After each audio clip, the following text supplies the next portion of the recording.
Hello everyone. Before we start, make sure to like and subscribe to the channel, and leave a comment with where you're from and what time you're watching. That way, YouTube will keep showing you stories just like this one.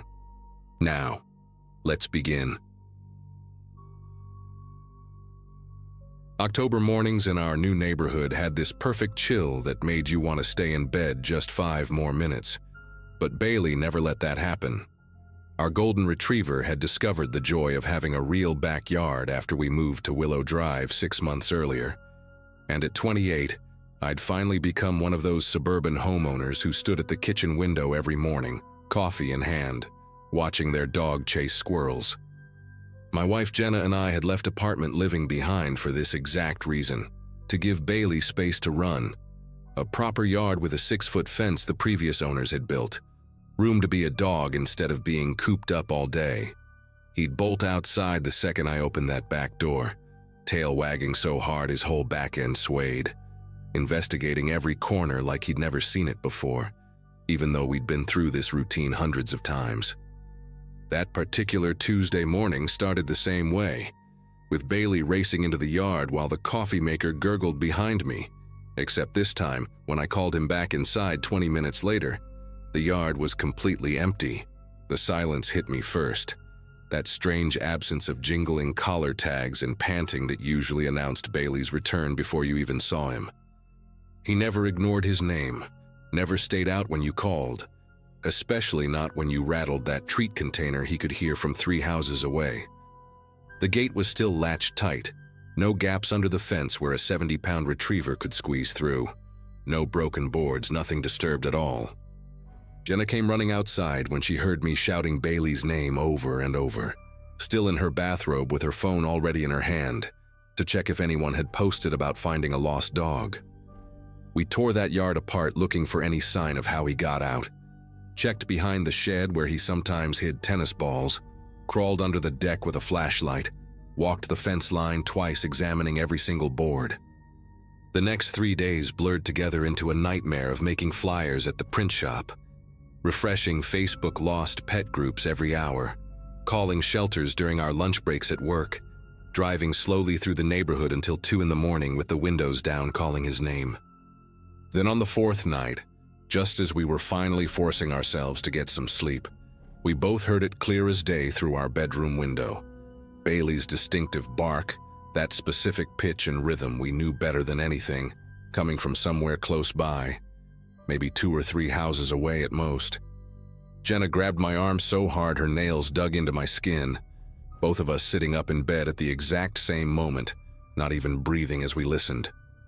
There it was again, that familiar deep woof followed by 2 shorter barks, the pattern Bailey always did when he wanted attention. We threw on whatever clothes we could find in the dark, me in sweatpants and a paint-stained shirt from renovating the bathroom, Jenna in my old college hoodie that went down to her knees. The street was dead quiet at that hour, porch lights off except for the motion sensors that clicked on as we hurried past each house, trying to follow the sound. It led us 3 houses down to the crafts place, though calling them neighbors felt generous since we'd maybe exchanged 5 words total since moving in. The barking was definitely coming from their property, specifically from the detached garage at the end of their driveway, and now that we were closer, I could hear something else too. Other animals moving around, scratching, a few soft whines that definitely weren't Bailey.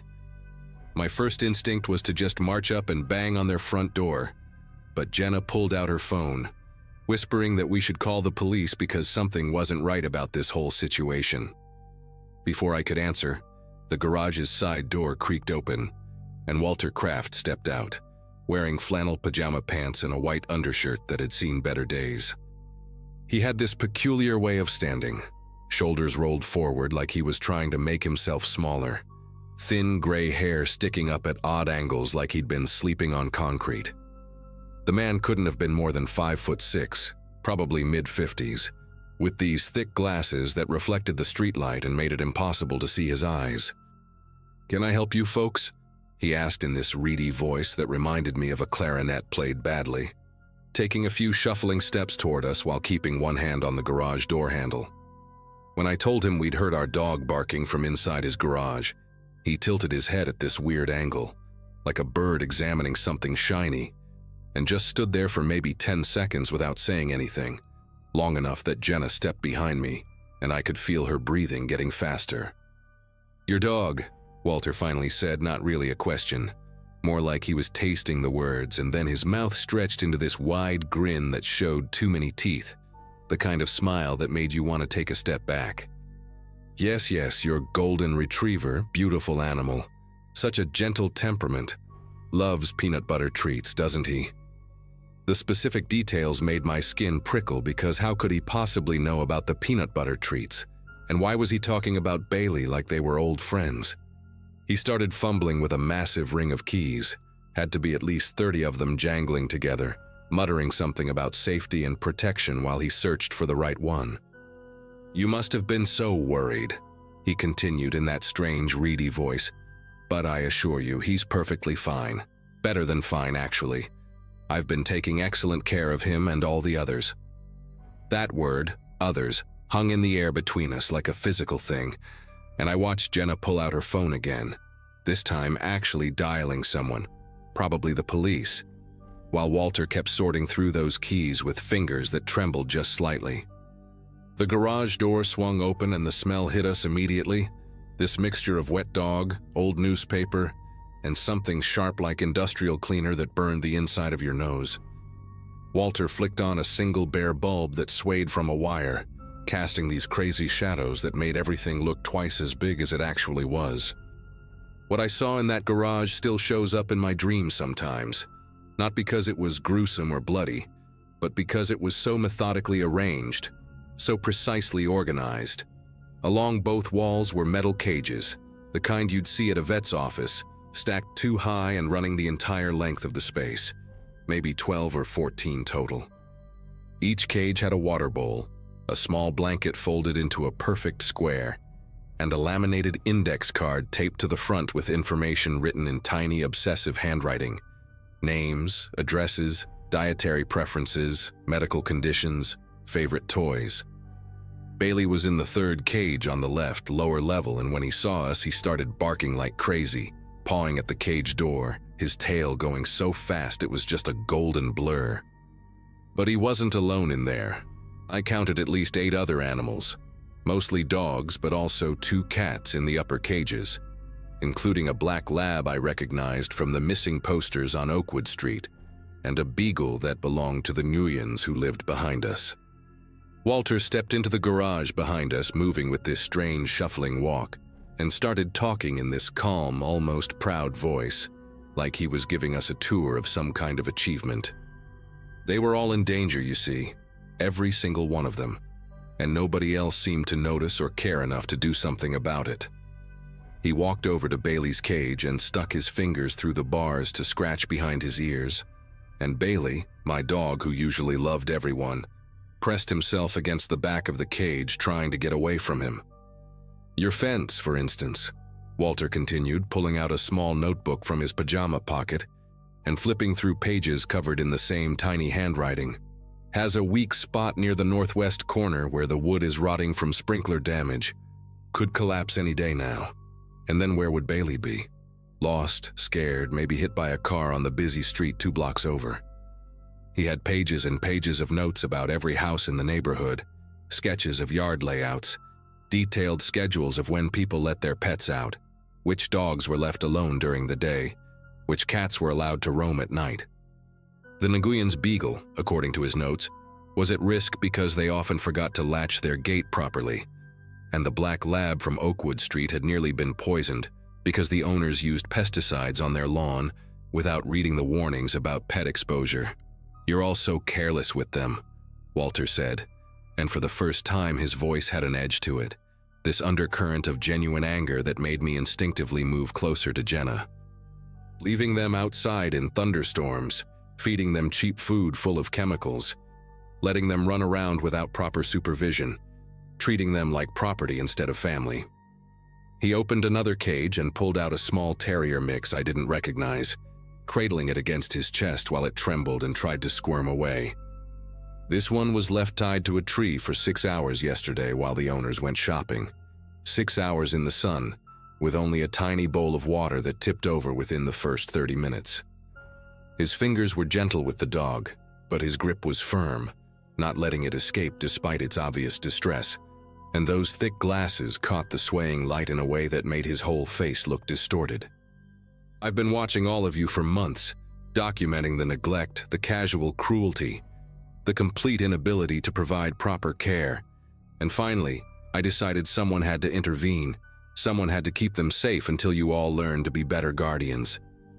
Behind us, I could hear sirens in the distance getting closer, and Jenna must have actually gotten through to the police, but Walter didn't seem to notice or care, just kept stroking that terrified little dog while explaining how he'd been slipping into yards during the day when people were at work, using special treats he'd developed himself with calming herbs to make the animals trust him. The police cars pulled into the driveway with their lights flashing but no sirens now, and 2 officers got out, hands resting on their holsters as they approached the garage. Walter finally looked up, seeming genuinely confused by their presence, still holding that shaking terrier like a baby. "Officers, I'm so glad you're here," he said in this bizarrely cheerful tone. "Perhaps you can help me explain to these people about proper pet ownership, about the responsibilities they've been shirking." The cops exchanged looks that told me they'd dealt with situations like this before, one of them speaking into his radio, while the other approached Walter slowly, using this calm, measured voice to ask him to put the dog down and step outside. But Walter just launched into another speech about how he'd been documenting everything for the authorities, how he had folders and folders of evidence at his house showing neglect and abuse, how he was actually doing everyone a favor by intervening. He reached into his pocket again and I saw both officers tense up, but he just pulled out a thick rubber-banded stack of index cards, trying to hand them over like they were some kind of official report. "Every incident is logged here," he insisted. "Dates, times, photographic evidence I can show you. Temperature readings showing dogs left in hot cars for 12 minutes, cats without water for entire afternoons. It's all here, all documented. I was keeping them safe until someone would finally listen." What happened next was both pathetic and disturbing in a way that's hard to describe. Walter started crying. Not dramatic sobs, but these silent tears that ran down his face and fogged up his glasses, while he still tried to maintain that horrible smile. He set the terrier down carefully in its cage, his movements slow and deliberate like he was handling china, then walked over to Bailey's cage and opened it with one of his many keys. Bailey bolted straight to us, nearly knocking me over, whimpering and pressing against our legs like he was trying to merge with us, and I dropped to my knees to hold him, feeling him shake against my chest. I gave him his heartworm medication, Walter told us matter-of-factly while the officer guided his hands behind his back for the handcuffs. "The dose you were 3 days late on according to the schedule on your refrigerator calendar, which I photographed through your kitchen window last month." The specificity of that violation, the casual admission that he'd been watching us through our windows, made my stomach turn in a way that had nothing to do with the smell in that garage. The second officer was already opening cages, checking tags and collars, calling in additional units to help return all the animals while Walter kept talking, explaining his feeding schedules, which animals had special dietary needs, reminding them that the tabby cat in cage 7 had diabetes and needed insulin shots twice a day, information he couldn't possibly have known unless he'd been inside people's houses or going through their trash to find vet records. They led Walter away, still talking, still trying to explain his system, mentioning something about a larger facility he'd been preparing in his basement for winter months when the garage would be too cold. The way he said it so casually, like it was the most logical thing in the world, made everyone freeze for a second before one of the officers radioed for a warrant to search his house immediately. Over the next 2 hours, the street filled with police cars and animal control vans, neighbors coming out in their robes and slippers as officers returned their missing pets, some of whom had been gone for weeks, according to the dates in Walter's meticulous records. The woman from Oakwood Street burst into tears when they brought out her black lab, and the Nguyens kept apologizing to their beagle, like it could understand them, promising better gate latches and longer walks and premium food from now on. Inside Walter's house, they found what he'd mentioned: a half-finished setup in the basement with heating lamps, ventilation systems, and enough caging to hold probably 30 animals, along with filing cabinets full of surveillance photos, detailed maps of the neighborhood with every pet marked, and journals going back 2 years describing his growing disgust with what he saw as unfit pet owners. He'd been planning this for so long, convinced he was some kind of savior, and the really twisted part was that some of the animals actually were in better condition than when they disappeared, well fed and groomed, their medical needs attended to with a precision that would have been admirable if it hadn't been completely insane. We got Bailey home just as the sun was coming up, both Jenna and I calling in sick to work, because neither of us could imagine leaving him alone that day. He wouldn't eat at first, just followed us from room to room, needing to keep us in sight at all times, flinching whenever we walked past the back door like he thought someone might take him again. The detective who came by that afternoon to take our full statement told us Walter had been a veterinary technician years ago, lost his license after getting caught stealing animals from the clinic he worked at, supposedly to give them better homes with people he deemed worthy. This whole thing had been his twisted attempt at running some kind of intervention program, and he genuinely couldn't understand why everyone wasn't grateful for his help. We changed our locks even though Walter was in custody, installed security cameras that probably made us look paranoid, and started walking Bailey on a leash, even in our own fenced yard. The neighborhood felt different after that, smaller somehow, like the safe distance between houses had collapsed and we were all uncomfortably aware of how easily someone could watch us, document our routines, decide we weren't good enough. 6 months later, we moved across town to a house with a taller fence and better sight lines from the windows. And sometimes when Bailey barks at nothing in the middle of the night, I still get this sick feeling in my gut, wondering who might be out there taking notes, deciding whether we deserve to keep him.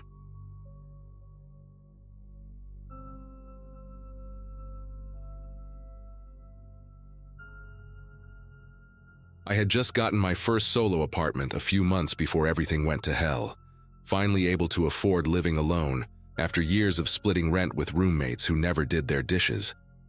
It was September 2022, and I'd been in this one-bedroom unit in a quiet building near downtown Columbus since May, working from home as a medical transcriptionist and genuinely enjoying the peace and quiet. The building was one of those pre-war constructions with thick plaster walls that actually did their job. You could barely hear anything from the other apartments, which was perfect for someone like me who needed complete silence to focus on audio files and medical terminology. Most of my neighbors were either retired folks or other young professionals who minded their own business, and the building manager, an older guy named Frank, kept everything running smoothly. I was 28, and finally feeling like a real adult with my name on a lease, my own furniture, and nobody else's mess to clean up. Everything changed when the guy in apartment 2B moved in that August, right next door to my unit, 2A. From day one, there was something unsettling about him beyond just the noise issue that would eventually develop. He had this peculiar habit of standing in the hallway for long periods, not doing anything, just standing there breathing heavily like he'd run a marathon. I'd catch glimpses of him through my peephole sometimes when I heard footsteps stop outside my door. A tall, lanky man, probably in his 40s, with greasy shoulder-length hair and clothes that looked like they hadn't been washed in weeks. He never made eye contact with anyone in the building, always kept his head down, but you could feel him watching you once you passed him. The elderly couple across the hall, the Andersons, mentioned to me once that they'd seen him carrying in strange equipment at odd hours, industrial-looking cases and metal pipes that seemed too heavy for normal household use. The noise started about 3 weeks after he moved in, always between midnight and 4 in the morning, this rhythmic mechanical grinding that would pulse through the wall we shared. It wasn't music or television or even normal construction sounds. It was something else entirely, like heavy machinery being operated in intervals, 15 minutes on, 10 minutes off, over and over again.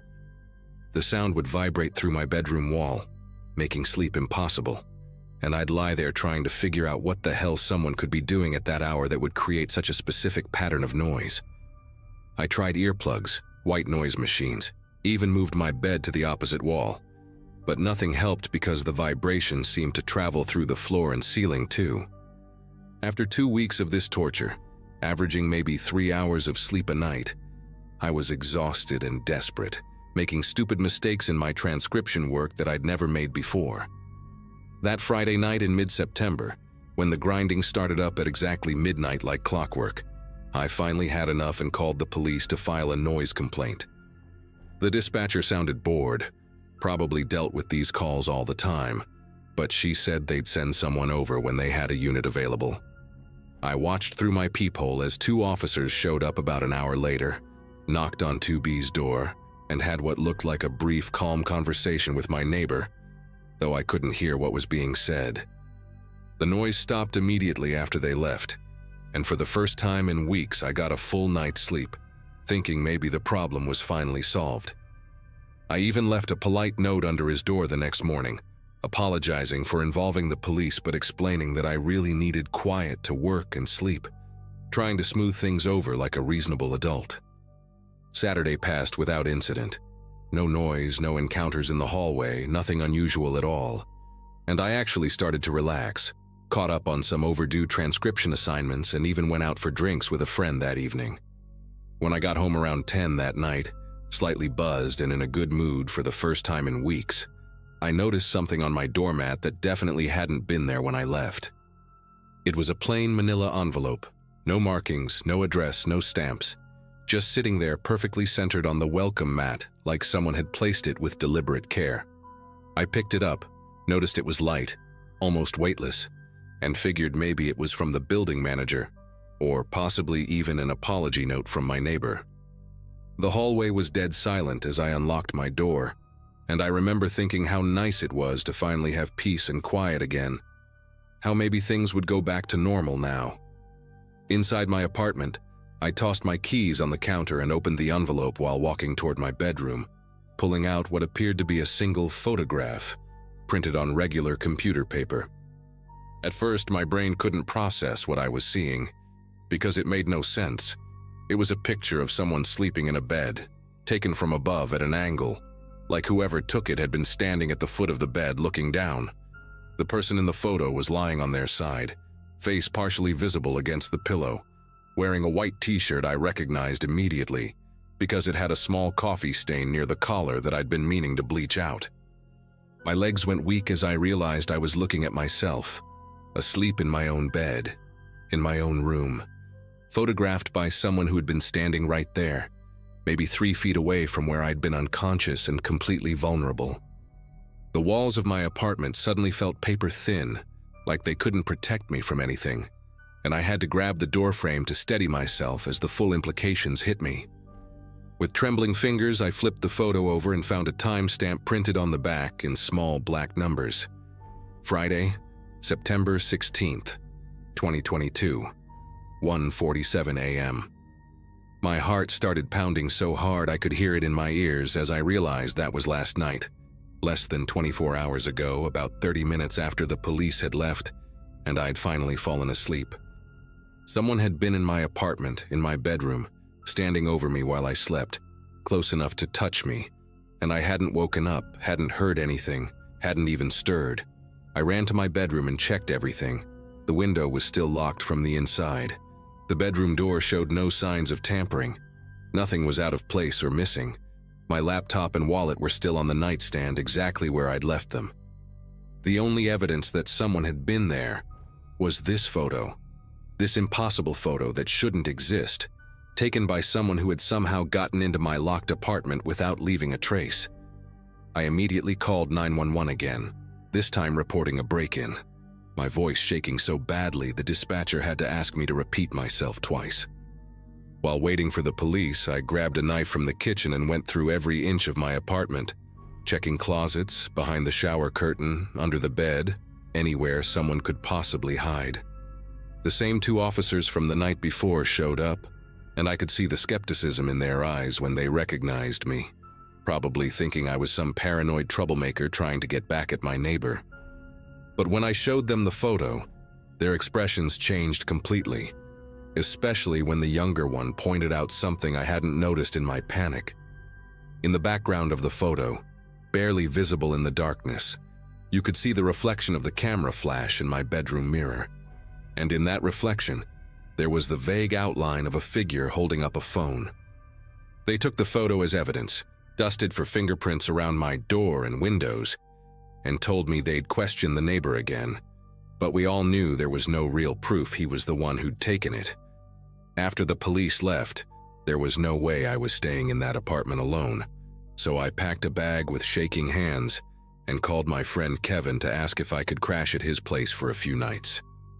While throwing clothes into my duffel bag, I kept checking every corner of my bedroom, paranoid that someone might still be watching, and that's when I noticed something that made my knees buckle.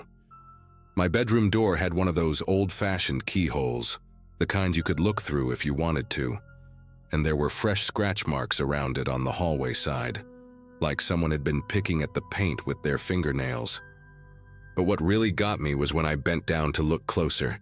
There were smudges on the brass keyhole cover, greasy fingerprints that caught the light, and when I looked through the keyhole from the hallway side, I had a perfect view of my bed. Someone had been watching me through that keyhole, probably for weeks, learning my sleep patterns, waiting for the perfect moment. Kevin picked me up within 20 minutes, and I spent that night on his couch, jumping at every little sound, unable to close my eyes without seeing that photo in my mind. The next morning, running on zero sleep and pure adrenaline, I went straight to the building manager Frank's office and told him everything, showed him copies I'd made of the photo before giving the original to the police. Frank went pale when he saw it, immediately started talking about changing locks and installing security cameras, but then he said something that made everything click into place in the worst possible way. He mentioned that the previous tenant of 2B had moved out suddenly after complaining about someone entering his apartment while he was at work, finding things moved around, food missing from his refrigerator, and once even finding muddy footprints leading from his bedroom to the bathroom that weren't his shoe size. Frank had dismissed it as paranoia at the time, thought maybe the guy was having mental health issues, but now he was starting to wonder if there was something more to it. Maybe something involving the building's maintenance access, or the old servants' passages that had been sealed up decades ago but might still have weak points. That afternoon, Frank called in a contractor to inspect the walls between apartments 2A and 2B, and what they found still gives me nightmares when I think about it. Behind my bedroom closet, which shared a wall with 2B, there was a panel that had been carefully cut and replaced, invisible unless you knew exactly where to look and press.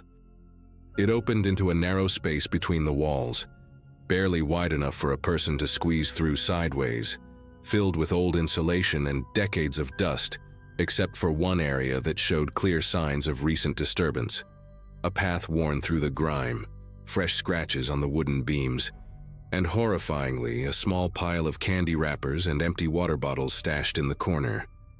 The contractor followed the passage and found it connected not just our two apartments, but ran through the entire length of the building, with access points cut into several units, all done with precision tools that explained the grinding noise I'd been hearing.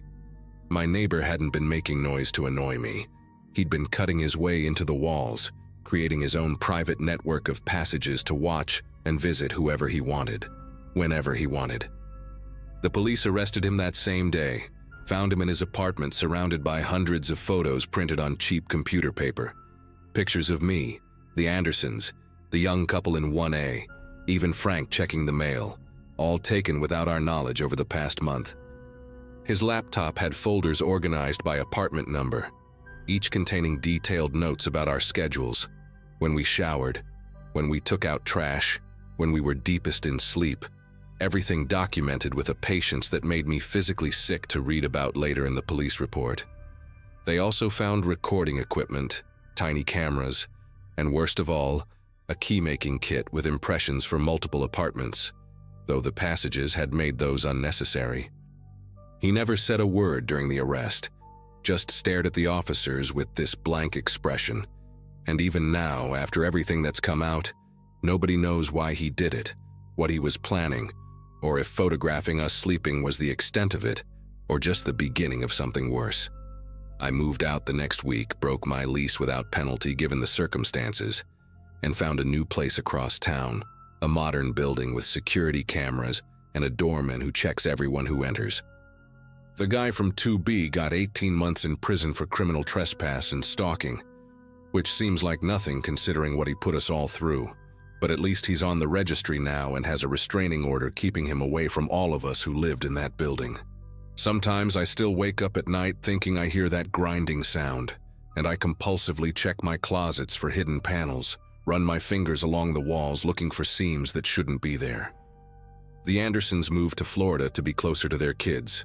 The young couple in 1A broke their lease too, and last I heard, Frank was having trouble finding new tenants, even after having all the walls professionally sealed and installing a complete security system. What haunts me most isn't just that he was watching us, but wondering how many other buildings have someone like him, carefully cutting through walls in the middle of the night, creating their own secret network of passages, documenting the lives of people who think they're safe in their own homes.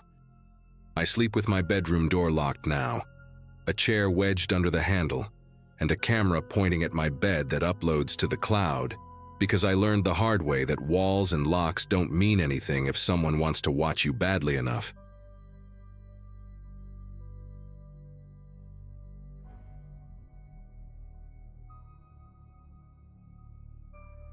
My electric toothbrush was facing the wrong direction that morning. Sounds stupid, right? But when you charge the same blue Oral-B in the exact same spot every single night for 2 months, you notice when it's suddenly pointing at the wall instead of the mirror. I stood there in my pajamas, holding my coffee mug with the chipped handle, staring at it like it might explain itself. The bathroom still reeked of that persistent mildew smell that no amount of bleach could kill, and somewhere in the walls, the old pipes were doing their morning gurgle routine. Jason's door was closed, had been since I woke up.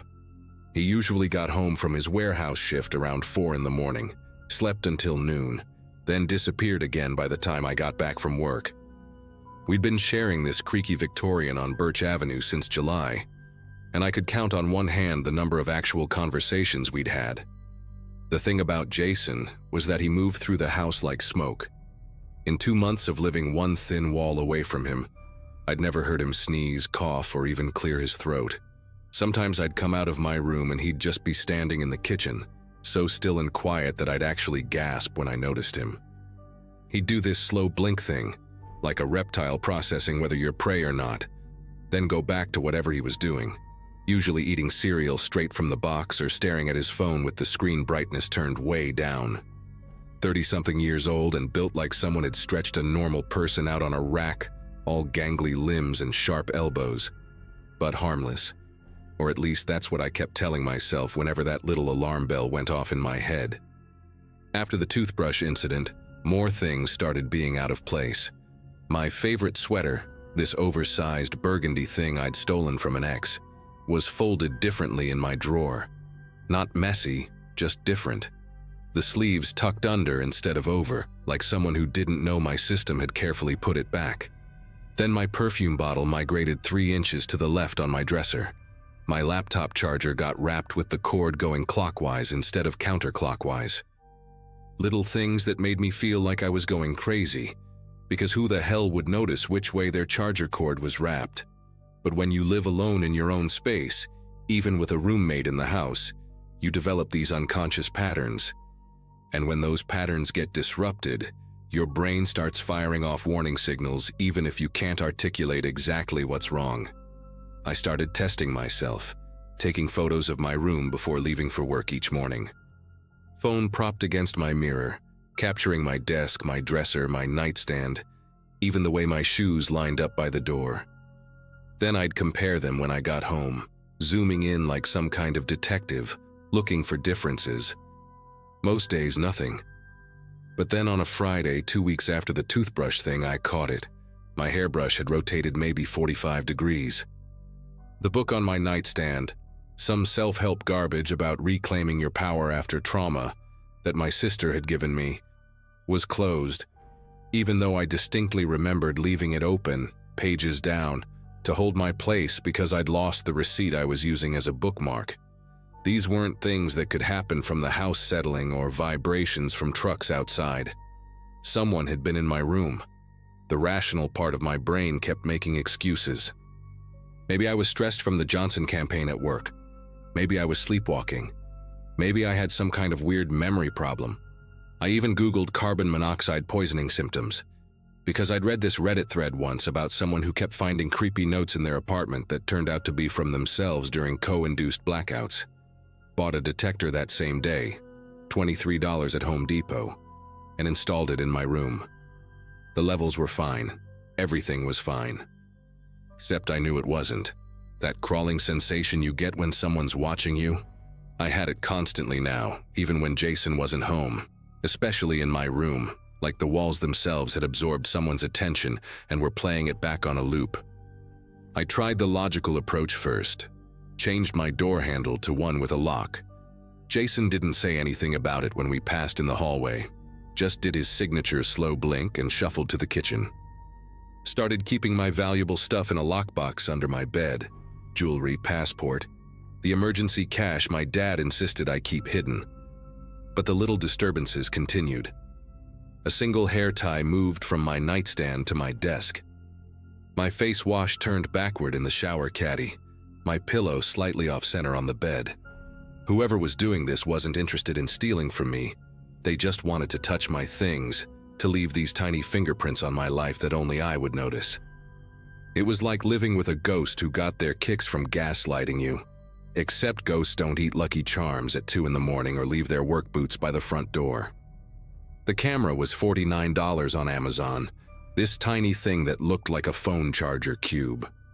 I set it up on a Sunday when Jason was at work, positioned it on my bookshelf between a fake plant and some old college textbooks I'd never thrown away. The angle captured most of my room, the bed, the door, the dresser. The app sent clips to my phone whenever it detected motion. The first few days were just me getting ready in the morning, coming home and flopping on my bed. Normal stuff. I started to feel stupid, paranoid, like maybe I really was just stressed and imagining things. Then Wednesday night happened. I was at my friend Megan's place for her birthday dinner, one of those wine and pasta nights that stretched until midnight. Jason would definitely be at work. He always left by 7:30 sharp. But at 9:47 p.m., my phone buzzed with a motion alert. The video was 18 seconds long, and I watched it right there at Megan's dining table while everyone else was arguing about whether pineapple belonged on pizza. The quality was grainy in the low light, but clear enough to see my bedroom door slowly open. A figure stood in the doorway for a full 5 seconds, just a dark silhouette against the hallway light. Then Jason, unmistakably Jason with his too tall frame and mantis-like posture, stepped inside. He moved weird, like he was walking through water or trying not to disturb the air molecules. He went straight to my bed, stood beside it for 3 seconds, then carefully, deliberately sat down on my floor, right beside the bed. The video cut off there because he'd stopped moving enough to trigger the motion sensor. But I knew he was still there, just sitting, in the dark, next to where I sleep. I left Megan's immediately, made up some excuse about food poisoning and drove to the 24-hour Walmart parking lot. Sat there in my car with the doors locked, going through every video from the past 3 days with this sick weight in my stomach. There were more, so many more. Every single night Jason had come into my room, sometimes at 10, sometimes at 2 in the morning, but always the same routine. Enter slowly, walk to my bed, sit on the floor. The camera only caught him in clips when he moved, but by comparing the timestamps I figured out he was staying in there for hours. 3 hours one night, 4.5 another, just sitting on my floor in the dark, facing my bed, completely still.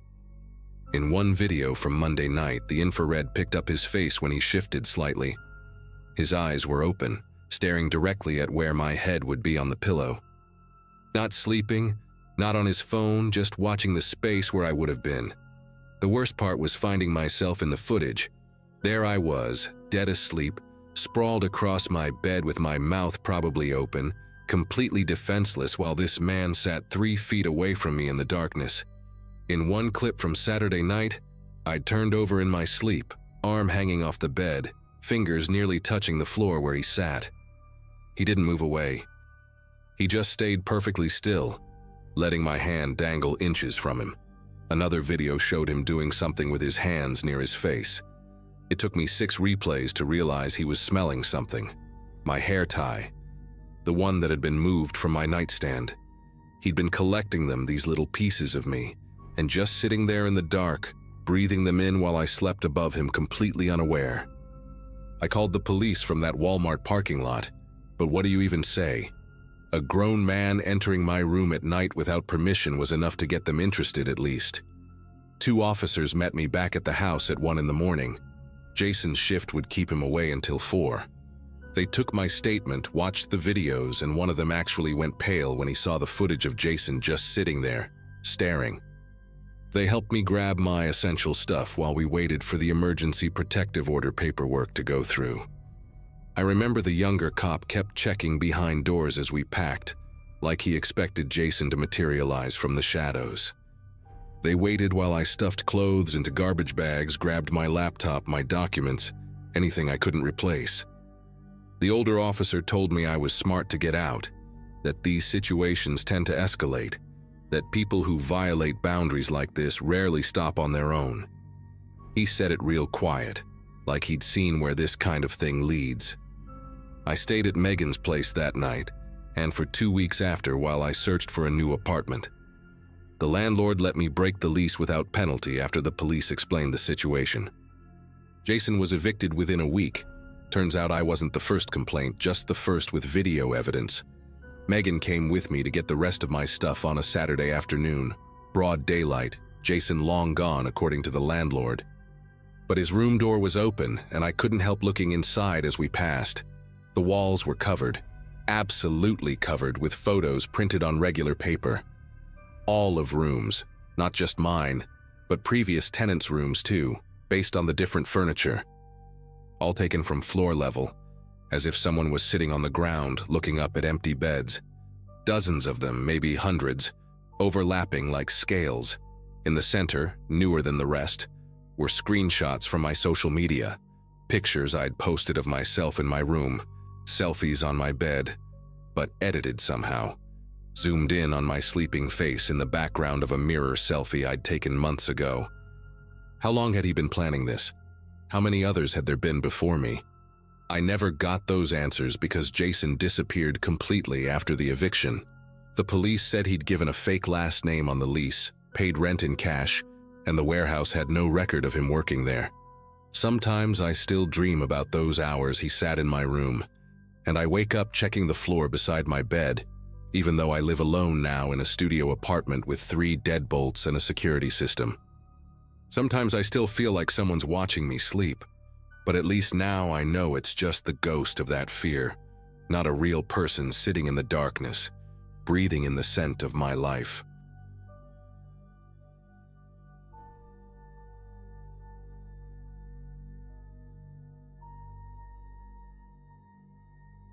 The house on Hawthorne Lane wasn't much to look at.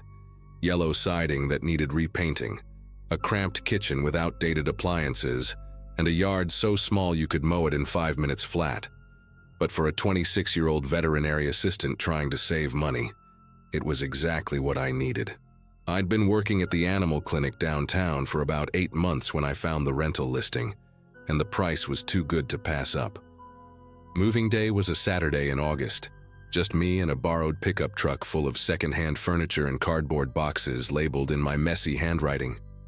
The neighborhood seemed quiet, almost sleepy, with kids riding bikes in lazy circles and sprinklers clicking across brown lawns. I remember thinking how normal everything looked, how perfectly suburban and safe, the kind of place where people probably still left their doors unlocked. That first week I kept busy unpacking and trying to make the place feel like home, hanging curtains and scrubbing years of grime off the bathroom tiles. My neighbor to the left was a man named Douglas Harmon, probably in his early 50s, with thinning gray hair that he always combed straight back with too much gel. He worked at the local hardware store. I'd seen him there when I bought paint for my bedroom, and drove a beige Toyota Camry that he washed every Sunday morning at exactly 8:30. Douglas had this peculiar way of smiling where only the corners of his mouth moved up while his eyes stayed completely flat, like someone had taught him the mechanics of smiling, but not the actual emotion behind it. He'd wave when he saw me getting my mail, always the same rigid motion like he was signaling a plane for landing. The thing that struck me most about Douglas was how methodical he was about everything. His lawn was cut in perfect diagonal stripes, his garbage cans were always placed exactly 3 feet from the curb, and every single night at 9:15, he'd walk out to his backyard shed with a heavy padlock and secure it with 3 separate clicks that I could hear through my bedroom window. At first, I didn't think much about the shed routine. Plenty of people lock up their tools or lawn equipment, especially in neighborhoods where teenagers might get bored and start poking around. But after a few weeks, I started noticing other things about Douglas and that weathered wooden structure at the back of his property. The shed itself was maybe 8 by 10 feet, painted the same faded green as his house trim, with a single window covered from the inside by what looked like aluminum foil. He'd check that padlock in the morning before leaving for work, sometimes pulling on it 2 or 3 times to make sure it held.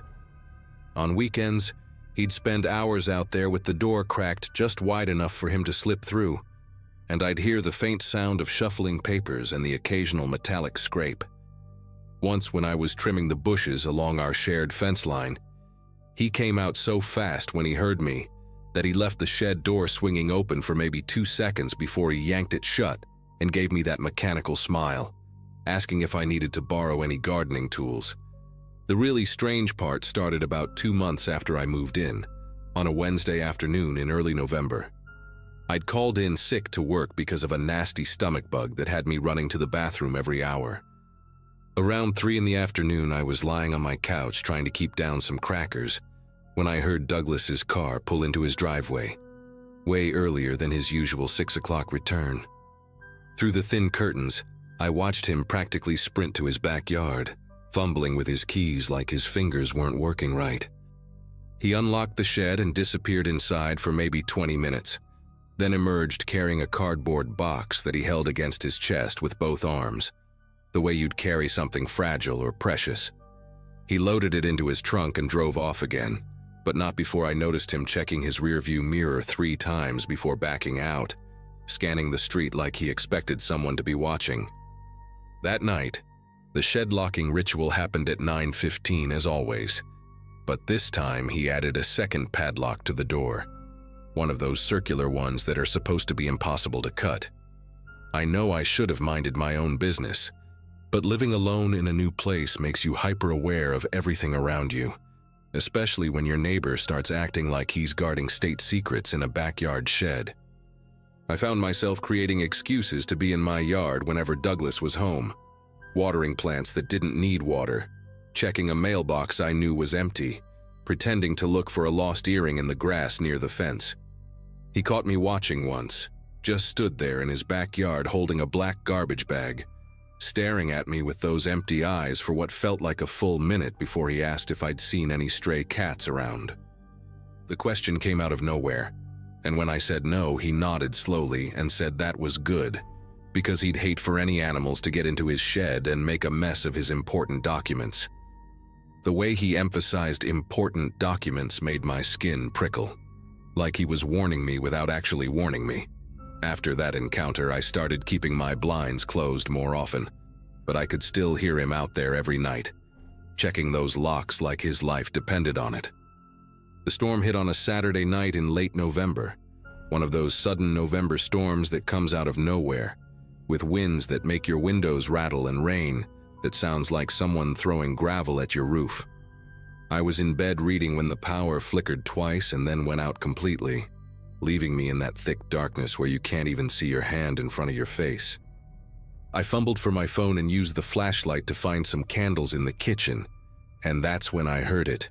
A loud bang from Douglas's backyard, the unmistakable sound of wood hitting wood. Through my kitchen window, I could see his shed door had blown open and was slamming against the frame with each gust of wind. The strange thing was, Douglas's house was completely dark too, but his car wasn't in the driveway. He'd left about an hour earlier, which I only knew because I'd heard his car door slam and the engine start up. The shed door kept banging, and I kept staring at that dark rectangle of the doorway, telling myself it was none of my business, that I should just go back to bed and let Douglas deal with it when he got home.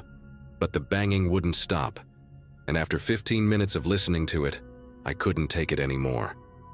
I put on my rain jacket and grabbed the flashlight I kept in my junk drawer, the heavy metal one my dad had given me when I first moved out on my own.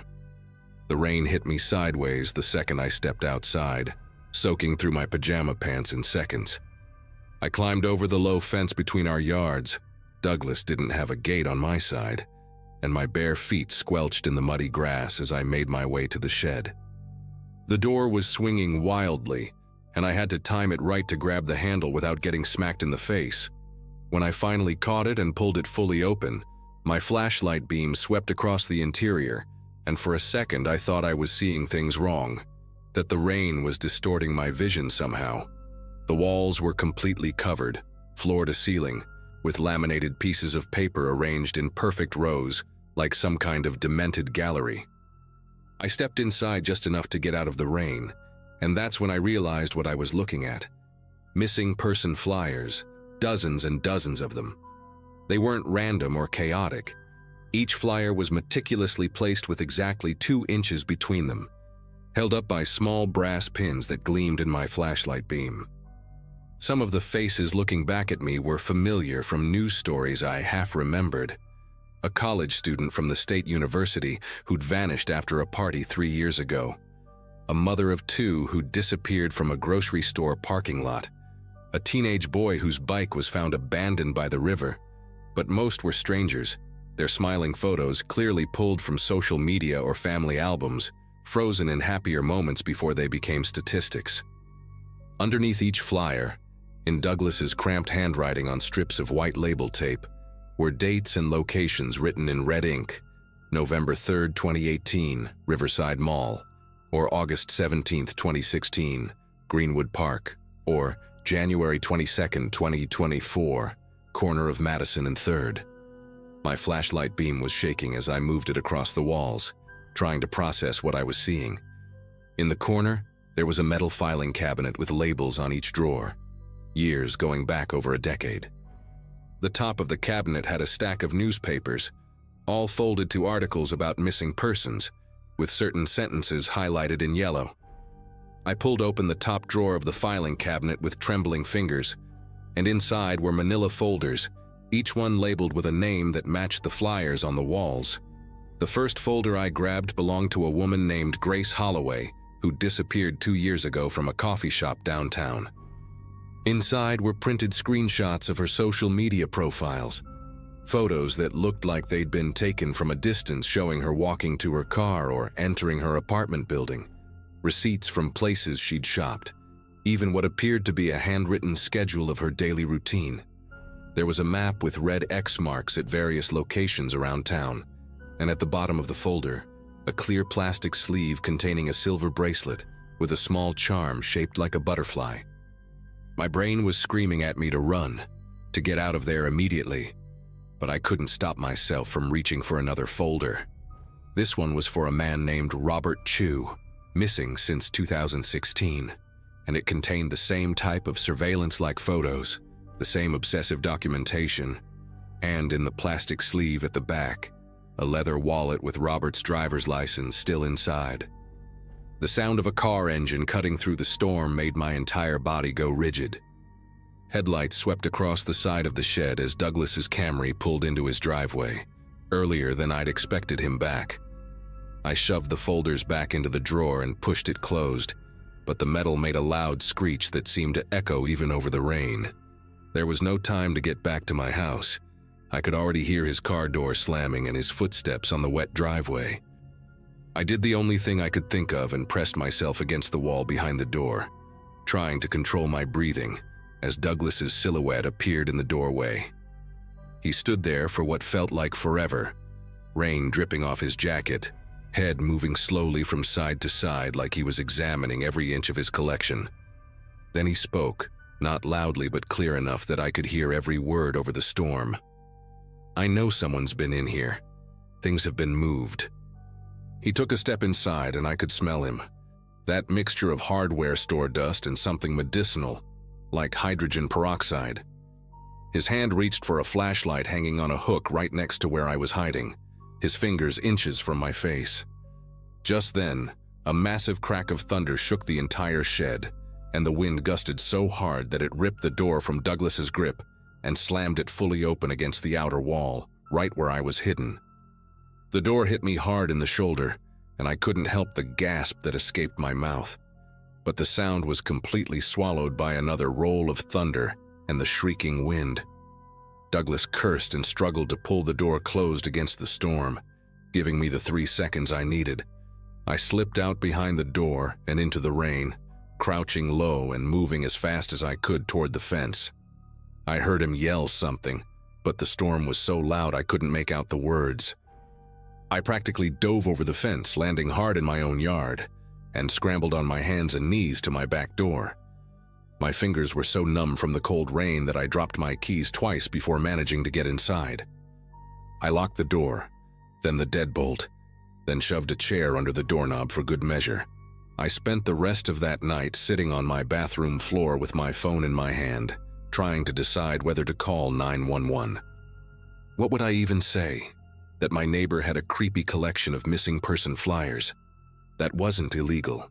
The personal items in those folders, though, the surveillance photos, those had to mean something. But I had no proof, no photos of my own, and I'd been trespassing in his shed. Around 4 in the morning, I finally worked up the courage to peek through my bedroom blinds. Douglas was standing in his backyard, perfectly still in the rain, facing my house. He stayed there for another hour until the storm finally started to die down, then walked back to his shed and secured it with what looked like 3 new padlocks. The next morning, I called in sick to work again and drove straight to the police station. I told them everything, even admitted to trespassing, but the detective who took my statement seemed more concerned about my breaking and entering than anything else. He said they'd look into it, but without evidence of actual crimes, there wasn't much they could do about someone collecting newspaper clippings in their own shed.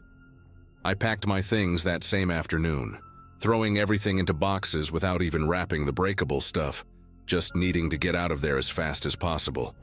While I was loading my car, Douglas came out of his house and walked over, that mechanical smile plastered on his face. He asked if I was moving, and when I mumbled something about finding a place closer to work, he nodded slowly and said it was probably for the best, that the neighborhood could be dangerous for young women living alone. Then he handed me something, a missing person flyer fresh off a printer, with my photo from my social media profile staring back at me.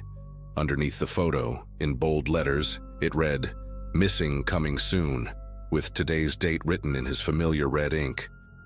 I just stood there, unable to move or speak, while he walked back to his house whistling some old tune I didn't recognize. I drove straight to my parents' house 3 hours away and didn't stop shaking until I crossed the county line.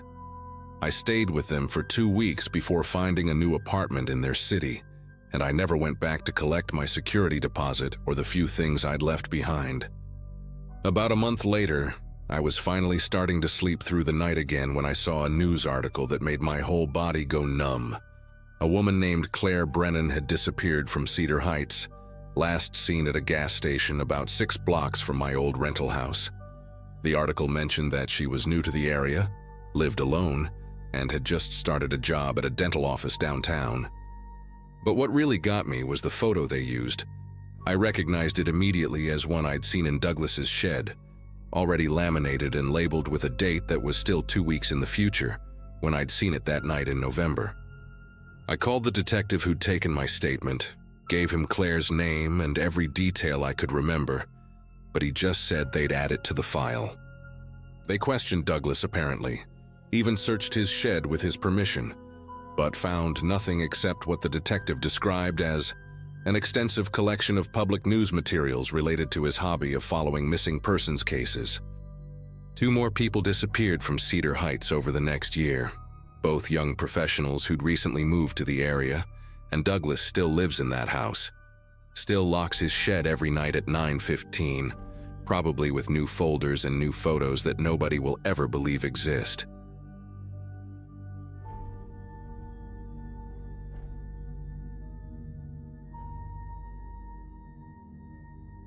People warn you about the dangers of living alone after a divorce, but nobody tells you how vulnerable you become when you're desperate for human connection. At 38, I found myself signing a lease for a small rental house on Sycamore Lane in early March of 2023. My belongings still packed in boxes that smelled like the marriage I'd just escaped. The neighborhood seemed perfect. Quiet streets, mature oak trees, the kind of place where people still walked their dogs in the evening and waved at each other from their driveways. I remember thinking this was exactly what I needed to start over, away from the suffocating memories of my failed relationship with Amanda and the endless therapy sessions that couldn't save us. The first week was all about unpacking and trying to make the empty rooms feel less like a reminder of everything I'd lost.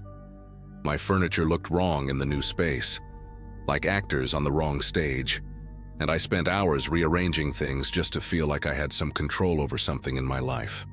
I met Diane on my 4th day there, when she appeared at my door with a casserole dish covered in aluminum foil and a smile that seemed genuine enough to lower my guard. She must have been in her early 50s, with graying hair pulled back in a practical ponytail and clothes that suggested she worked from home. Comfortable sweatpants and an oversized cardigan despite the warming weather.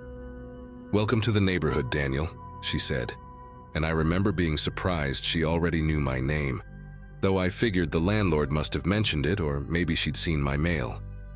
The lasagna she brought was incredible. Layers of homemade pasta and a meat sauce that reminded me of Sunday dinners from childhood. And when I returned her dish the next day, she invited me in for coffee. Her house was the mirror image of mine but felt lived in, with photos covering every surface and the smell of vanilla candles mixing with something baking in the oven.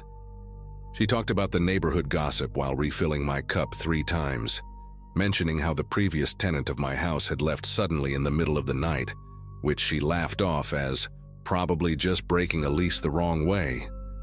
Over the next few weeks, Diane became a constant presence in my new routine, always appearing at just the right moments with exactly what I needed.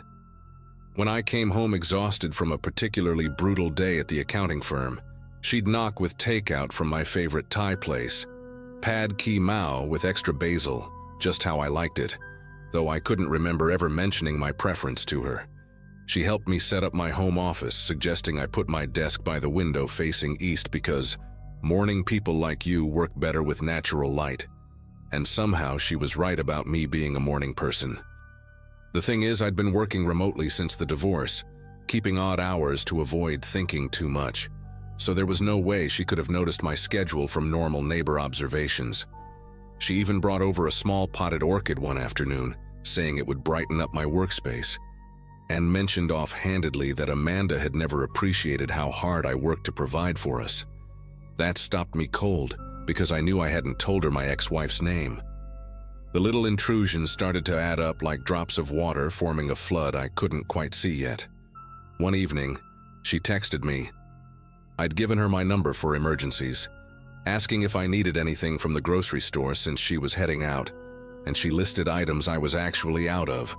Milk, eggs, that specific brand of whole grain bread I always bought, even the protein powder I used for my morning shakes. When I mentioned I'd been having trouble with my laptop running slowly, she showed up the next day with a USB drive containing the exact software I needed for my work, plus some extras she thought I might find useful. She knew I was allergic to shellfish without me ever mentioning it, always steering restaurant recommendations away from seafood places. Once she commented on how much better I looked since I'd stopped taking those anxiety medications that clearly weren't working anyway, but I kept my prescription bottles in my bathroom medicine cabinet, and she'd only ever been in my living room and kitchen. The moment that changed everything happened on a Saturday in early June, when Diane invited me over for dinner to meet her book club friends. Been hesitant, but figured it would be good to socialize, maybe meet more people in the neighborhood beyond just her. The dinner conversation was flowing normally, until one of her friends, a woman named Carol with thick glasses and a nervous laugh, mentioned she was a therapist at a practice downtown. "Oh, you must know Dr. Melissa Thornton then," Diane said casually while passing the salad. "She works at the same building, specializes in couples counseling." Daniel's ex-wife Amanda sees her every Wednesday at 4. The table went quiet, and I felt my fork slip from my fingers because not only had I never told Diane about Amanda's therapy, but those sessions were supposed to be from after our separation, something Amanda had started on her own. Carol looked confused and said she didn't think she should be discussing other doctors' patients, while I sat there trying to process how Diane could possibly know something that specific. I excused myself early that night, claiming a work deadline, but really I needed to get away from Diane and think through everything clearly. Back in my house, I started making a list of everything she knew that she shouldn't. My social security number. She'd mentioned the last 4 digits once while joking about identity theft. My mother's maiden name, brought it up when discussing family histories. The password to my Netflix account. She'd recommended shows that only appeared on my personal algorithm. And even the fact that I'd been browsing online dating profiles but hadn't messaged anyone yet. The more I wrote, the more my chest tightened with a feeling I hadn't experienced since the worst days of my marriage.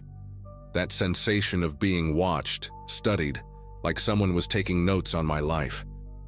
I changed all my passwords that night, using my phone's data instead of my home Wi-Fi, and even put tape over my laptop camera, feeling paranoid but unable to shake the certainty that somehow she was monitoring everything I did. Monday morning, I called a locksmith while Diane was supposedly at her weekly yoga class, something she'd mentioned several times but I'd never actually seen her leave for. The locksmith, a young guy named Tommy with sleeves of tattoos and a reassuring professional demeanor, changed all 3 locks and installed a deadbolt on the back door. While he worked, he made small talk about the neighborhood, mentioning he'd done a lot of work on this street over the years. "Funny thing," he said while testing the new keys. "I changed these same locks about 8 months ago for the previous tenant. Same request too, wanted everything changed immediately, seemed pretty spooked about something." He handed me the new keys and advised me to consider a security system, maybe some cameras, which felt less paranoid and more practical after hearing about my predecessor. I spent the rest of that day working from a coffee shop downtown, unable to focus but needing to be away from the house while I processed everything. When I finally returned home that evening, there was a note taped to my door in Diane's distinctive handwriting, all loops and careful cursive like someone who'd won penmanship awards in school. "Daniel, noticed you had someone working on your door today. Hope everything's okay. Made extra portions of that chicken marsala you love. It's in your fridge. D." My blood turned to ice because I knew I'd locked the door when I left, and the new deadbolt was still engaged when I got back. Inside, sure enough, there was a covered plate in my refrigerator, still warm like it had just been placed there. I searched the entire house, checking windows, looking for any sign of how she'd gotten in, but everything was exactly as I'd left it except for that single plate of food. The chicken was even prepared without mushrooms, accommodating a preference I'd developed after a bad food poisoning incident 3 years ago that I'd never discussed with anyone in this neighborhood. That night, I barely slept, jumping at every creak and shadow, convinced I'd hear her trying the new locks or see her face at my bedroom window. Around 3 in the morning, my laptop suddenly brightened on my desk, the screen waking up despite being closed. And I saw notification after notification popping up on my phone about password reset attempts on accounts I'd forgotten I even had. My old MySpace page, a defunct dating profile from 2015, even my college alumni portal were all sending security alerts. Then my phone started showing me as active on WhatsApp, though I wasn't touching it, and I watched in horror as the typing indicator appeared in my conversation with my brother in Colorado. The message that sent itself said, "Everything's fine here, just can't sleep," which was technically true but not something I'd typed. I immediately turned off my Wi-Fi router and everything stopped, but when I looked at the available networks on my phone, there it was at the top of the list with full signal strength. "Welcome home, Daniel." The next morning, I knocked on Diane's door, determined to confront her despite not knowing exactly what I'd say or what proof I really had beyond circumstantial strangeness. She answered wearing an apron covered in flour, classical music playing softly from somewhere inside her house, looking every bit the harmless neighbor except for the way her eyes lit up like she'd been expecting me. "Daniel, perfect timing. I just pulled banana bread out of the oven. Your favorite with extra walnuts but no chocolate chips. Just how you mentioned to your mother on the phone last week." I hadn't told her about that call. Had made it from my car parked outside the office building specifically for privacy. When I asked her about the Wi-Fi network with my name, she tilted her head with this concerned expression that seemed practiced, rehearsed. "Oh, honey, that's been there since before you moved in. The previous tenant was also named Daniel Brennan. Such a coincidence, right? I never got around to changing it after he left. Is it bothering you? I can update it if you'd like, though I'll need to reset all my smart home devices." The explanation was perfectly reasonable, except I'd looked up the previous tenant out of curiosity. His name was Christopher Vaughn. I decided to leave that very day, not permanently, but just to get some distance and clarity. Threw together a bag with a week's worth of clothes and my laptop, telling myself I'd stay at a hotel near my office while I figured out next steps. Maybe contacted a lawyer or the police, though I wasn't sure what crime I'd report exactly.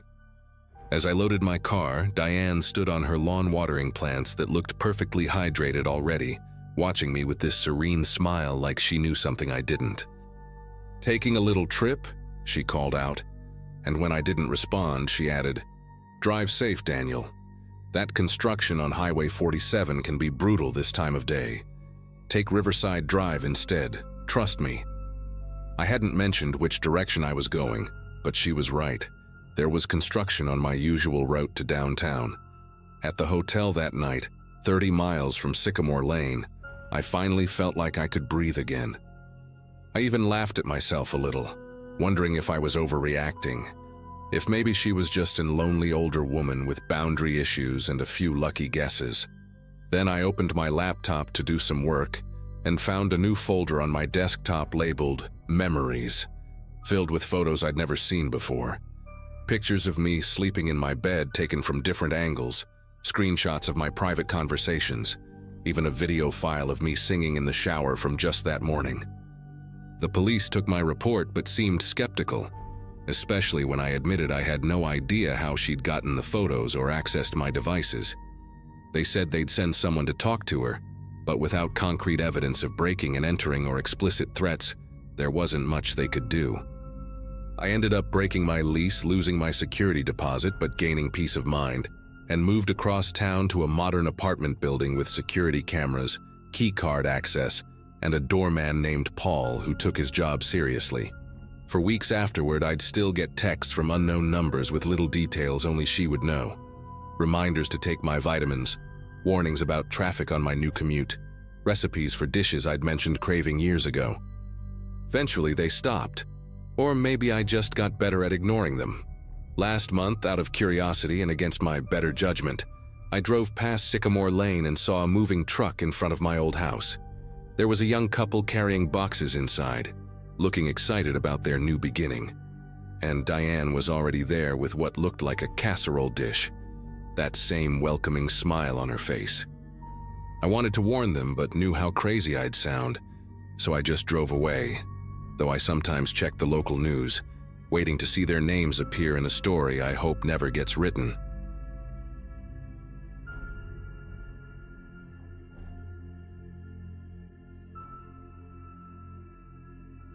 February changed everything for me, though it started out like any other month in that old brick building on Pine Street. My 27th birthday had just passed in January, and I'd been living alone in my third-floor apartment for about 2 months, finally making enough at the accounting firm downtown to afford a place without roommates. The apartment wasn't much to brag about, just a one-bedroom with creaky hardwood floors and windows that rattled whenever trucks rumbled past. But having my own space meant everything to me after years of sharing kitchens and bathrooms with strangers. The building itself had character, one of those pre-war constructions where you could hear every footstep, every conversation, every toilet flush from the neighboring units. The guy above me had moved in maybe 3 weeks after I did, and I only knew him as Nathan because that's what the super called him when they were fixing a leak in the hallway one afternoon. The footsteps started as something I barely noticed, just another layer of noise in a building full of sounds. But after a few days, I couldn't ignore the pattern anymore. Whenever I walked from my bedroom to the kitchen, I'd hear the same path traced above me, the floorboards groaning in an identical rhythm. When I'd settle into my desk chair to work from home on Fridays, his chair would scrape against the floor directly overhead, like clockwork. I started experimenting, taking random routes through my apartment, walking in circles around my coffee table, stopping suddenly in the middle of the room, and each time, those footsteps above would mirror mine perfectly, never missing a beat. The rational part of my brain kept insisting our apartments must have the same layout, that we probably just had similar schedules since we both seemed to work from home, both stayed up late binge-watching shows until the early hours. The first note appeared on a Monday morning, slipped under my door while I was in the shower. Just a plain index card with neat handwriting in blue ink. Hope you're having a good morning. It's nice knowing someone else keeps the same weird hours as me. Nathan from upstairs. I actually smiled reading it, thinking how sweet it was that he'd reached out, and I spent the rest of the day drafting different responses in my head, though I never actually wrote one back. 2 days later, another note. The coffee shop on the corner makes the best blueberry muffins, just thought you should know. This time I left a thank you note taped to his door, keeping things friendly but brief. The notes became a regular thing. Every few days I'd find another one. Always cheerful, always signed the same way, talking about restaurant recommendations or commenting on the weather or making jokes about the couple next door and their Sunday morning arguments. For about 3 weeks, the notes felt like a bright spot in my routine, something that made living alone feel less isolating. Nathan seemed considerate, never knocked on my door directly, never tried to corner me in the hallway, just these little written hellos that I could respond to or ignore as I pleased. But then the tone shifted, so gradually I almost didn't notice at first.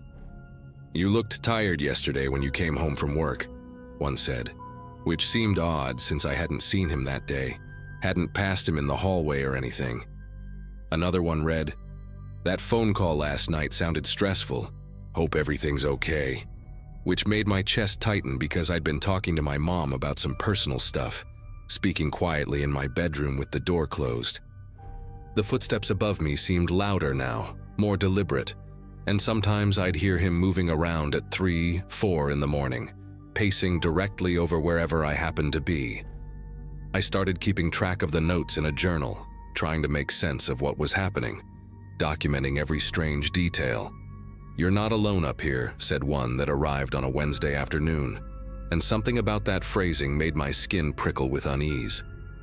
Not "you're not alone," which could mean he was just being neighborly, but up here like we were somehow sharing the same space, like the floor between us didn't exist. I began avoiding my apartment during the day, staying late at the office, taking longer routes home, anything to minimize the time I spent beneath those matching footsteps. But the notes kept coming, sometimes 2 in a single day, commenting on things that made no sense. "Your laugh is lovely. You should do it more often," when I hadn't laughed in days. "That green dress really suits you," when I'd worn it inside my apartment with the blinds drawn. The breaking point came on a Saturday night in late February, when I decided to confront him, or at least try to understand what was happening. I'd had a couple glasses of wine for courage, and marched up the stairs to the 4th floor, my heart hammering against my ribs as I stood outside his door. I knocked 3 times, firm but not aggressive, and waited. Nothing. I knocked again, louder this time, and called out his name. Told him I knew he was home because I could literally hear him walking around up there 5 minutes ago. Still nothing, but I could hear movement inside, slow, careful footsteps approaching the door. I saw the peephole darken as he looked through it, and I stood there staring right back, waiting for him to open up, to explain himself, to do something. We stayed like that for what felt like forever, me standing in that dimly lit hallway, him watching me through that tiny lens, until finally I heard him step back and walk away, his footsteps fading into the depths of his apartment. That night changed something between us. like I'd broken some unspoken rule by going to his door. The notes stopped completely. No more index cards under my door. No more friendly observations about my life. But the footsteps got worse, more aggressive somehow, stomping instead of walking, following me from room to room with a determination that felt almost angry. I'd be brushing my teeth and hear him directly above my bathroom, the ceiling creaking under his weight. I'd crawl into bed and immediately hear his bed frame scraping against the floor overhead, positioning himself right above where I lay. I stopped sleeping properly, would doze off on the couch instead of my bed, but even then, I'd wake up to the sound of him settling onto his couch too, the springs groaning in perfect synchronization with mine. I called the super, Jerry, told him something weird was going on with Nathan upstairs, but Jerry just laughed and said Nathan was a model tenant, quiet guy, worked in IT, always paid rent on time. I tried explaining about the footsteps, the notes, the way he seemed to know everything about my daily routine. But Jerry looked at me like I was losing it, suggested maybe I was stressed from work. That apartment living took some getting used to. I even called the cops once when the footsteps were particularly bad. Nathan pacing in tight circles above my bed at 4 in the morning. But they said, unless he was threatening me directly or trying to break in, there wasn't much they could do about a neighbor being noisy. The female officer did seem concerned about the notes though. Told me to keep them all, document everything, just in case things escalated. Then came the night I heard my name through the vent, and everything I'd been trying to rationalize came crashing down. It was a Friday, around midnight, and I was lying in bed scrolling through my phone, trying to distract myself from the sound of Nathan moving around upstairs. The footsteps had stopped about 10 minutes earlier, and I was just starting to relax when I heard it, soft but unmistakable, drifting down through the heating vent next to my bed. "Jessica," the voice whispered, drawing out each syllable like he was tasting the word. "Jessica, Jessica, Jessica," over and over, this quiet chanting that made my whole body go rigid with fear. I pressed my ear against the vent, thinking maybe I was imagining it, but no. It was definitely coming from above, his voice floating down through the metal ductwork, sometimes laughing softly between repetitions of my name. I grabbed my phone and started recording, needing proof that this was really happening, that I wasn't going crazy like everyone seemed to think. The recording picked up his voice clearly, that sing-song way he said my name, the little humming sounds he made between words. Then he said something that made my blood turn to ice water. "I know you're listening, Jessica. I can hear your breathing. We breathe together, you and me, in and out, in and out." And the horrifying thing was, he was right. I could hear his breathing through the vent, and without meaning to, I'd synchronized my own breathing with his, our inhales and exhales matching perfectly. I held my breath, trying to break the pattern, and immediately heard him laughing. This quiet, delighted sound like we were playing a game and I'd just made a really good move. That was it for me. I couldn't stay there another second. I threw on sweatpants and a hoodie over my pajamas, shoved my phone and wallet into my pockets and ran out of my apartment, not even bothering to lock the door behind me. I spent the rest of the night in my car in a Walmart parking lot, calling every friend I could think of, trying to find someone who'd let me crash at their place for a few days. My friend Brittany finally answered, said I could stay with her as long as I needed, and I drove straight there, showing up at her door at 3 in the morning looking absolutely wrecked. I played her the recording from my phone, and the look on her face told me everything. This wasn't normal, wasn't something I was imagining. This was genuinely terrifying, and I needed to get out of that apartment immediately. I never went back alone after that night. Brittany and her boyfriend came with me that Sunday afternoon to pack up my stuff, and Nathan must have known we were there because the footsteps started the moment we walked in, following us from room to room as we threw my belongings into boxes and trash bags. At one point, Brittany's boyfriend Mike got fed up and started yelling at the ceiling, telling Nathan to cut it out, that we knew what he was doing, that the cops had been notified. The footsteps stopped for about 30 seconds, then resumed, but slower, more deliberate, like he was savoring his last chance to mirror my movements. We got everything out in under 2 hours, and as I was doing a final walkthrough, I found one last note that must have been slipped under the door while we were packing. "You'll always be right below me, no matter where you go." I kept that note, added it to my collection of evidence, though I never did anything with it. Never pressed charges or anything. Just wanted to forget the whole thing ever happened. I broke my lease, lost my security deposit, but it was worth it to get away from there, to sleep without wondering if someone was standing directly above me, breathing in sync with my every breath.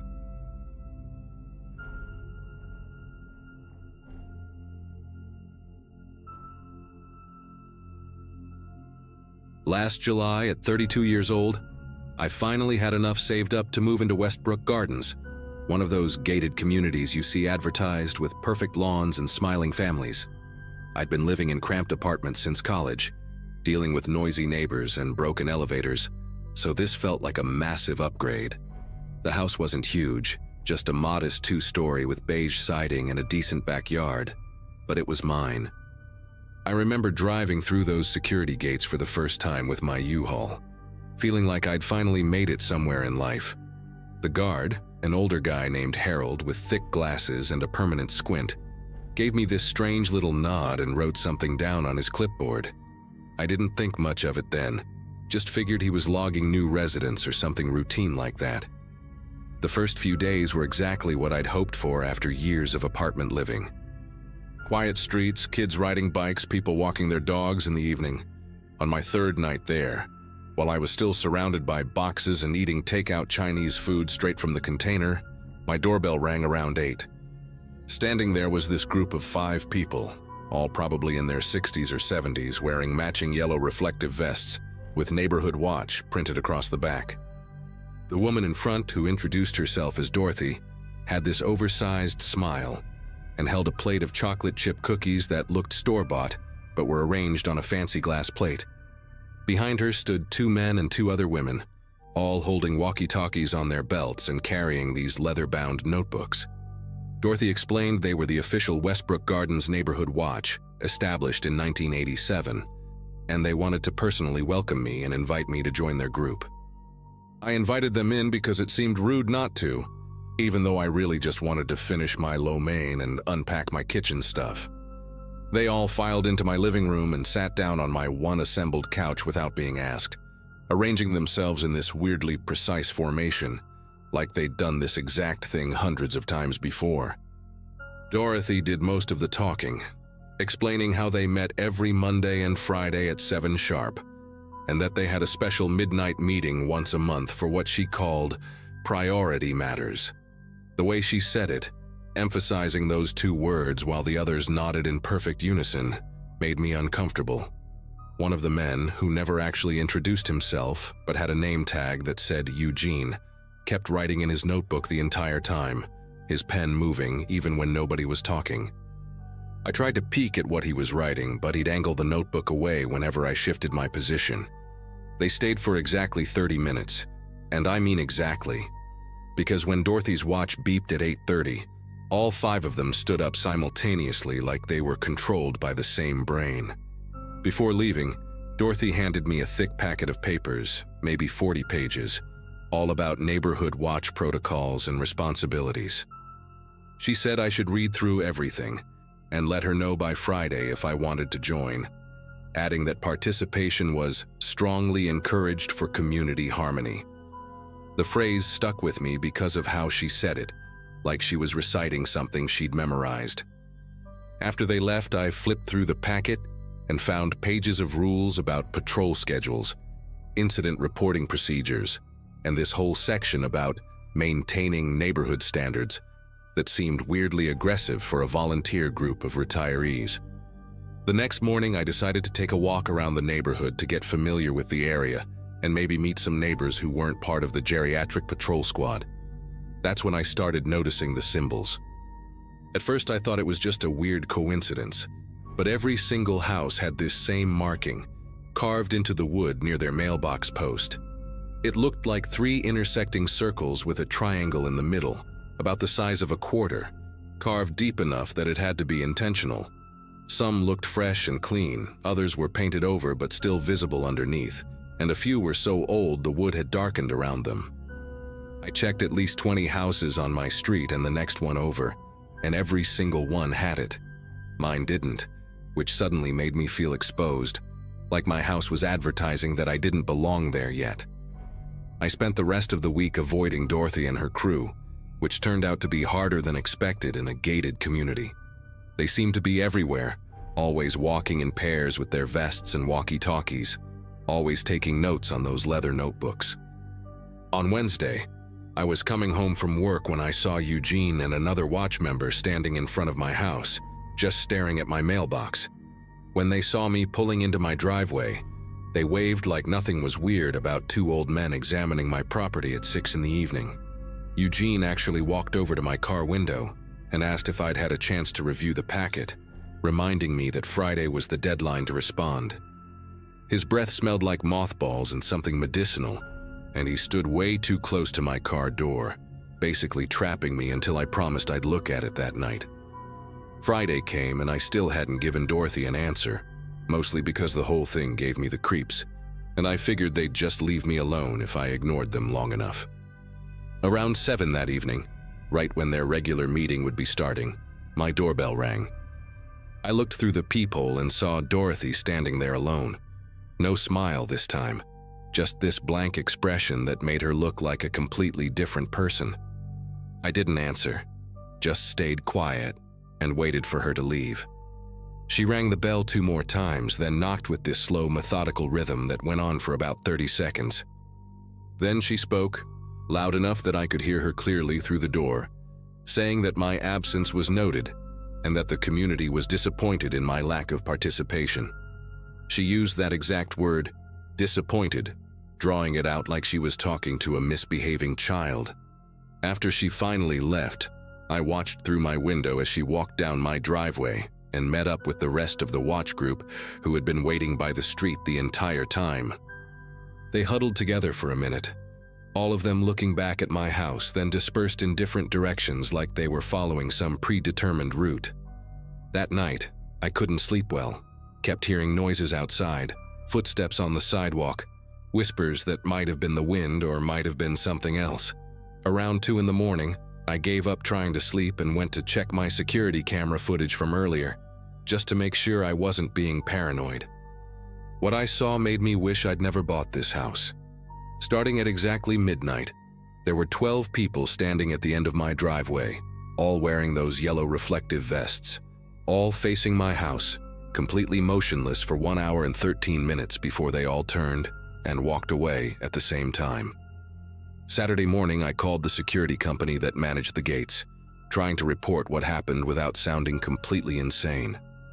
The woman on the phone, who sounded bored and half asleep, told me that the Neighborhood Watch was a sanctioned group with full authority to patrol the community at any hour.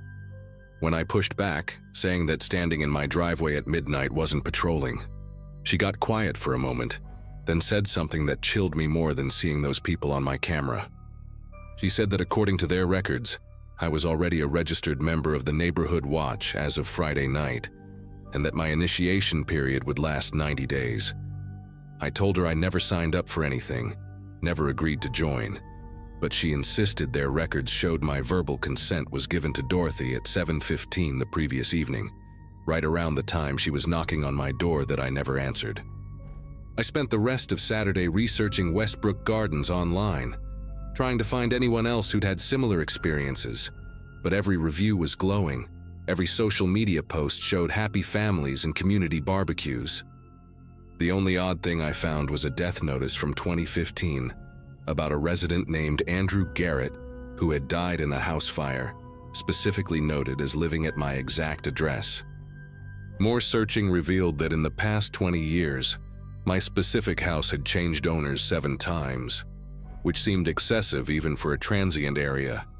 Each previous owner had lived there less than a year, and I couldn't find any of them online afterward, like they just vanished after moving out. That afternoon, while I was deep in this rabbit hole of research, my doorbell rang again, but this time it was just a package delivery, except I hadn't ordered anything. Inside the package was a yellow reflective vest with my last name already printed on the back, a leather-bound notebook exactly like the ones they all carried, a walkie-talkie preset to Channel 7, and a small wood-carving tool with a note that simply said, "For your mailbox, complete by Monday." The precision of the threat hidden in that mundane instruction made me realize I was dealing with something far more organized and dangerous than a group of bored retirees.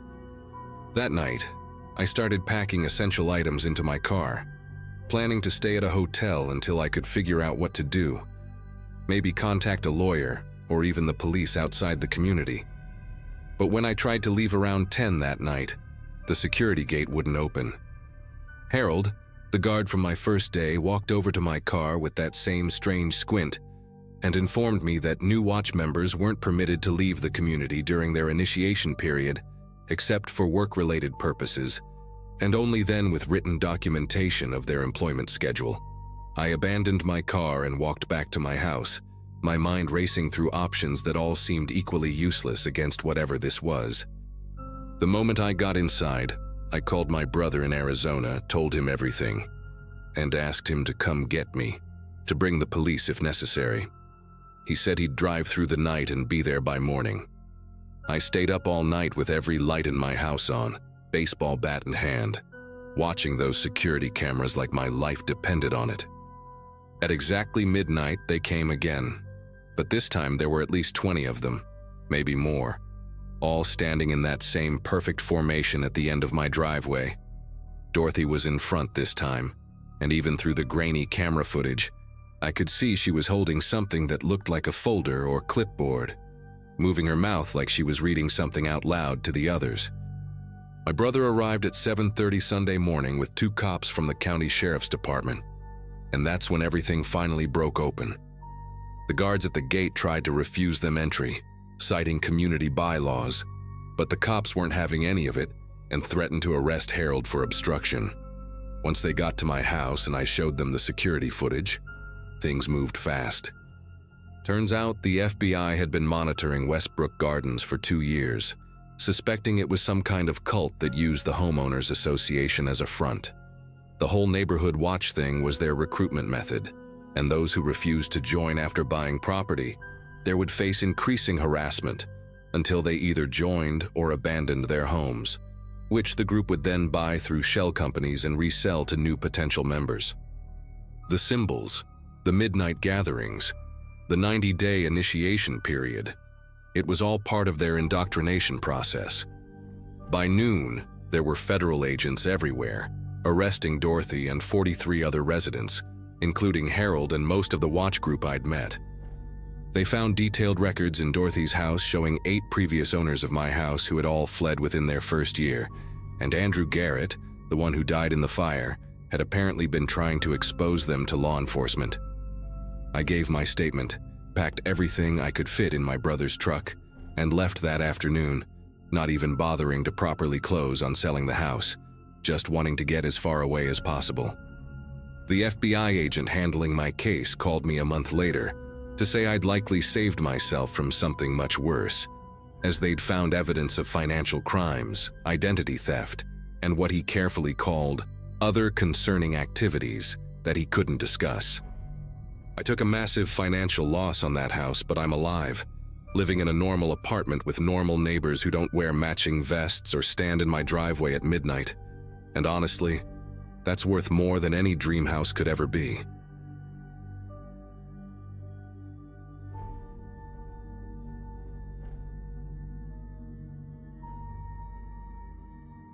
When I moved into that cul-de-sac, it felt like stepping into one of those 2 perfect postcards you find in realtor offices.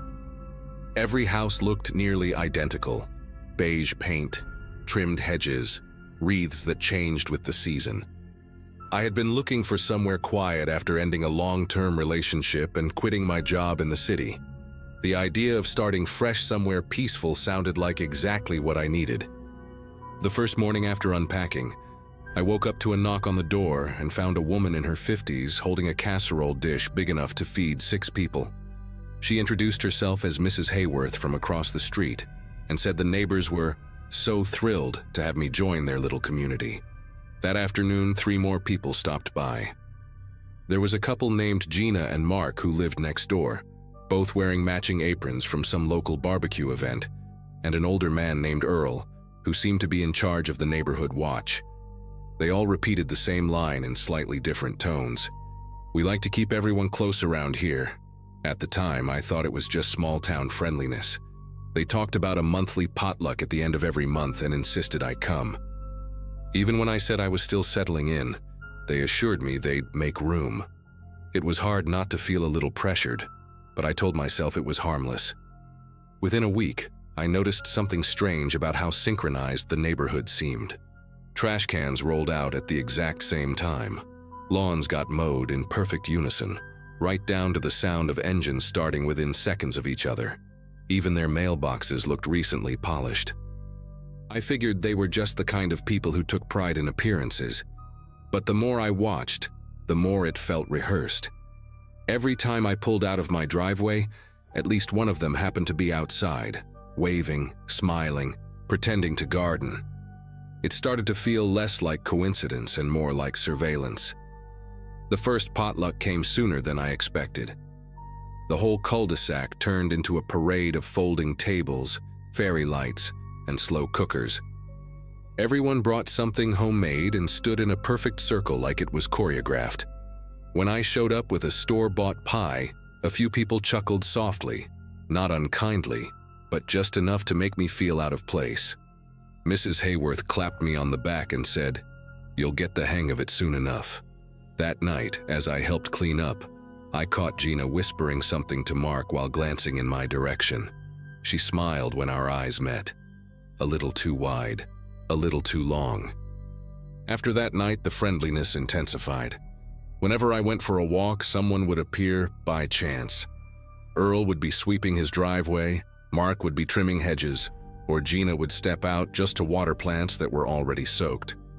Once, I drove to a grocery store 2 towns over and came back to find a pie on my doorstep with a note that said, "We missed you today." The handwriting looked familiar.